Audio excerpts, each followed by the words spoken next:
नमस्कार, मैं हूं अंकिता सिंह और आप देख रहे हैं सिटी बिग न्यूज। भाई, हिसार एयरपोर्ट को लेकर के जो ड्रामा शुरू हुआ था वो अब तक रुकने का नाम नहीं ले रहा है। हिसार के सांसद जयप्रकाश जेपी, जिनका कहना है कि सरकार यहां पर अंगूर के नाम पर बेर बेच रही है, एरोड्रम को इंटरनेशनल एयरपोर्ट बना करके उसका प्रचार कर रही है। अब सबसे पहला कंफ्यूजन लोगों को ये होता है कि ये एरोड्रम क्या है और एयरपोर्ट से ये कितना अलग है।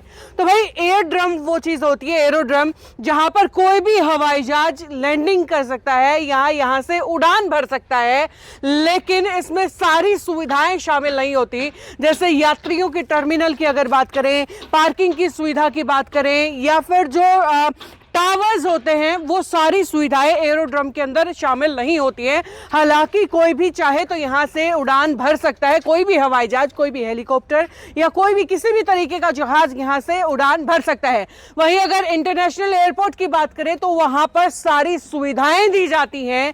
वहां पर यात्रियों के लिए टर्मिनल्स भी होती है, पार्किंग की सुविधा भी होती है, वहां पर टावर्स भी होते हैं निगरानी के लिए, वहां पर तमाम सिक्योरिटीज की और इमिग्रेशन के डिपार्टमेंट भी होते हैं। और अब इस चीज को लेकर के खूब जो है हंगामा छेड़ा हुआ है। अब मेरे पीछे देखेंगे, भारत के प्रधानमंत्री जी नरेंद्र मोदी यहां पर पहुंचने वाले हैं, तैयारियां उसके लिए जारी हैं। लेकिन फिलहाल जो हिसार सांसद जयप्रकाश जेपी ने जो बयान दिए हैं, उसका विरोध करने के लिए राकेश दलाल जी हमारे साथ में हैं, जिनका कहना है कि सारी गलती खुद हिसार सांसद जयप्रकाश जेपी की थी। क्या कुछ मामला है, इन्हीं से जानेंगे। राकेश जी, क्यों आपको ऐसा लगता है? क्योंकि देखिए, सरकार जो है तो वो पिछले काफी टाइम से बीजेपी की है, सांसद साहब काफी लंबे अरसे के बाद जो है वापस सांसद बने हैं, तो आपको हिसार सांसद की गलती इसमें क्यों लगती है? देखिए, सबसे पहले तो मैं आपके दर्शकों का और आपका धन्यवाद करता हूं जी। हम यहाँ एयरपोर्ट पे आया था मैं, और यहाँ के जो अधिकारी हैं उनसे हमने कुछ गाइडलाइन ली थी एयरपोर्ट के बारे में जी। तो जब उनसे हमारी बात हुई है तो उनका ये कहना है कि हिसार एयरपोर्ट जो है, जब हमारा देश जो है पाकिस्तान और चाइना के युद्ध में जब हम घिरे हुए थे जी, तब ये कच्ची एयरपोर्ट के ऊपर जो है पट्टियां बनाई गई थी, भाई कहीं ऐसा ना हो कि दुश्मन देश जो है हमारी पक्की पट्टियों को तोड़ दे। तो उसके अल्टरनेट हमारे पास ये था जी। जब हम युद्ध से फ्री हुए तब देश में ये कहा गया भी जो है ना, इन कच्ची पट्टियों को पक्की बना दी जाए। और हिसार को इसलिए चुना गया था क्योंकि यहाँ लैंड जो है गवर्नमेंट की थी और सबसे बड़ी लैंड थी, इसलिए हिसार में जो है मिलिट्री का और ये सब स्पेस यहाँ बनाया गया था जी। तो मैं आपको ये कहना चाहता हूँ भी उसके बाद यहाँ बहुत बच्चे जो है ट्रेनिंग सेंटर में, आज हमारे इंटरनेशनल लेवल पे यहाँ के हिसार के बच्चे जो हैं वो फ्लाइट में जो है फ्लाइट चलाते हैं। और शायद चीफ मिनिस्टर जी का जो हेलीकॉप्टर है वो भी हमारे हिसार से ही जो बच्चा सीख के गया है वो ही चला रहा है जी, उड़ा रहा है उसको। और चौधरी बंसीलाल जी जब चीफ मिनिस्टर थे तब भी यहाँ से पटियाला, दिल्ली और दिल्ली से हिसार के लिए फ्लाइट जो है यहाँ उड़ाई गई थी जी। लेकिन यात्री ना होने की वजह से वो कंपनियां लॉस में चली गई, इसलिए उसको बंद कर दिया गया। तो मेरे ख्याल से लॉस की कहीं ना कहीं उम्मीद तो अभी भी सरकार को, इसीलिए एमओयू किए गए हैं कि भाई 50% तक का जो किराया है वो खुद सरकार वहन करेगी। देखिए, कोई भी पॉलिसी, अगर आपको कोई भी प्रोजेक्ट को अगर आपको सक्सेस करना है तो गवर्नमेंट हमेशा उसके लिए कंपनीज को जो है ना कुछ बेनिफिट देती है। जैसे हमारा SEZ बनाया गया था जब उस टाइम यहाँ हरियाणा में रिलायंस का जी, तो रिलायंस को भी हमने काफ़ी सारी जो है ना वो सुविधाएं दी थी। तो इसलिए दी गई थी भी ताकि यहाँ बड़ा वो हब बने इंडस्ट्रीज का। तो उस वक्त भी उनको जो है ना, मेरे को लगता है कि आउट ऑफ वे जाके भी उनकी मदद की गई होगी।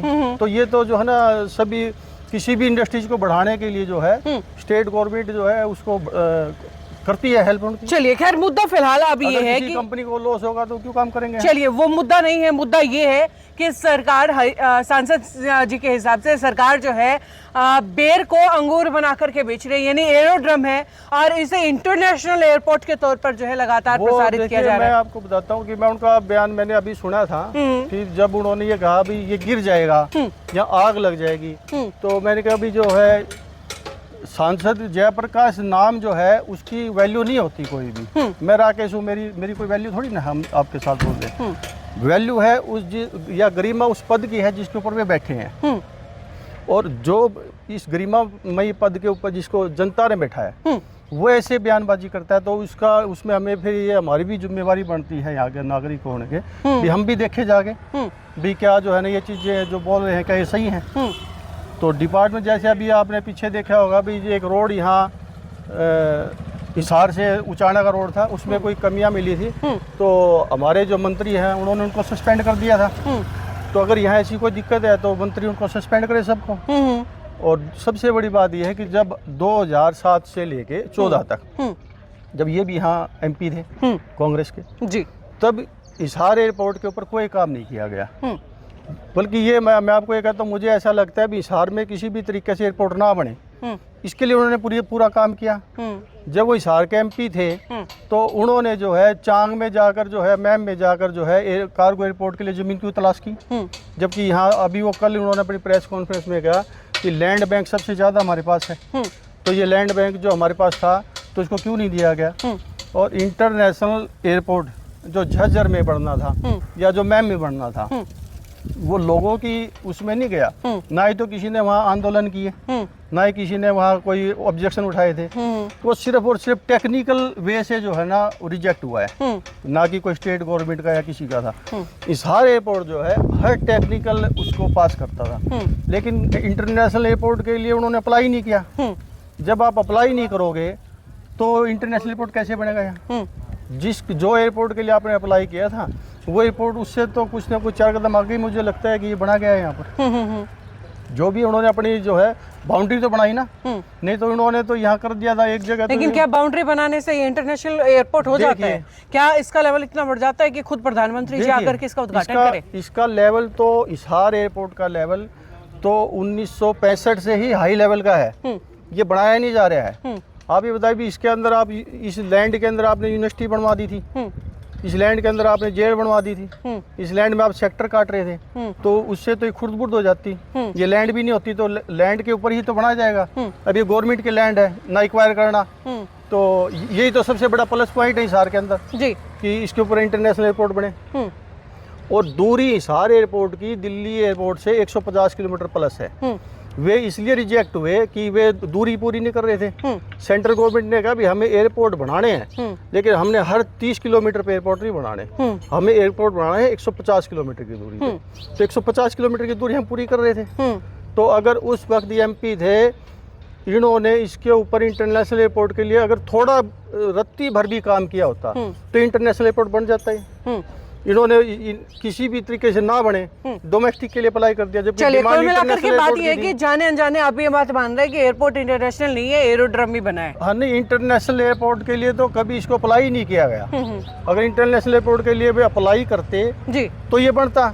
जब वो इंटरनेशनल एयरपोर्ट तो जेवर में चला गया, सिर्फ टेक्निकल वे से चला गया। बिल्कुल, जबकि हम हर तरह की कंडीशन को यहाँ पास कर रहे थे। और अगर उस वक्त एमपी ने इसको बढ़ाया होता तो ये बढ़ जाता जी। और अभी लगभग जो है 4-5 दिन से मैंने उनका बयान लगभग हर चैनल में देखा। उन्होंने कहा भी मैंने 2012 में जो है हमने वहाँ पास किया था जी इंटरनेशनल एयरपोर्ट हिसार। अभी उन्होंने खुद अपने बयान बोले हैं, लेकिन अभी चीफ मिनिस्टर चौधरी भूपेंद्र सिंह हुड्डा ने खुद अपना बयान दिया है प्रेस कॉन्फ्रेंस में कि हमने तो छोटे एयरपोर्ट के लिए अप्लाई किया था। तो जो छोटे एयरपोर्ट के लिए अप्लाई किया था तो सबसे पहले तो जो आपने अप्लाई किया है उसी को ही फुलफिल करना पड़ेगा आपको। जब वो फुलफिल हो जाएगा और जब हम उस कंडीशन को पार कर लेंगे, जब यहाँ उस तरह का आवागमन शुरू हो जाएगा, उसके बाद जब अगला स्टेप आएगा वो स्टेप यहाँ जो है ना इंटरनेशनल एयरपोर्ट का आएगा। फर्स्ट स्टेप पे आप क्योंकि आपने डिमांड जिस चीज़ की करी है पहले तो आपको वो डिमांड मिलेगी, उसके बाद आपको उसका नेक्स्ट स्टेप में आप जो डिमांड करोगे वो आपको मिलेगा। चलिए, कुल मिलाकर के आपके हिसाब से गलती संसद साहब की है कि उन्होंने कभी कोशिश ही नहीं की इस एयरपोर्ट को वो दर्जा दिलाने की जो ये डिजर्व करता है। आपका मानना है? नहीं, हमारा ये कोशिश नहीं, उन्होंने वो कोशिश करी कि मैं लैंड कहीं बाहर ले लूँ और उनका लैंड परचेज करने में इंटरेस्ट था, ना कि हिसार एयरपोर्ट बनने में। उनका मतलब एक आदमी की मंशा होती है, अभी उनसे गलती होगी अनजाने में, एक होता है जानबूझ के किया हुआ काम। वो इसलिए आपको बोलते हैं भी कहीं कागजों में लिखित में हो तो आप बताइए मैं इस्तीफा दे दूंगा, क्योंकि कागज तो उन्होंने लिख के दिए थे, उन्होंने इंटरनेशनल की डिमांड ही नहीं कर रखी, तो वो कागजों में कहाँ से मिलेगा आपको। तो ना ही तो ये चाहते यहाँ बने और ना ही इनसे ये हो पाएगा। क्योंकि पहला स्टेप इन लोगों का हिसार में डोमेस्टिक एयरपोर्ट ही चलाना रहेगा। चलिए, बहुत बहुत शुक्रिया आपका हमारे साथ जुड़ने के लिए। तो भाई ये है हमारे साथ राकेश दलाल जी, जिन्होंने सांसद साहब के बयान को लेकर के अपनी प्रतिक्रिया दी है। खैर, आपकी इसको लेकर के क्या प्रतिक्रिया है हमें कमेंट बॉक्स में लिख करके बताइए और जुड़े रहिए सिटी बिग न्यूज़ के साथ। नमस्कार।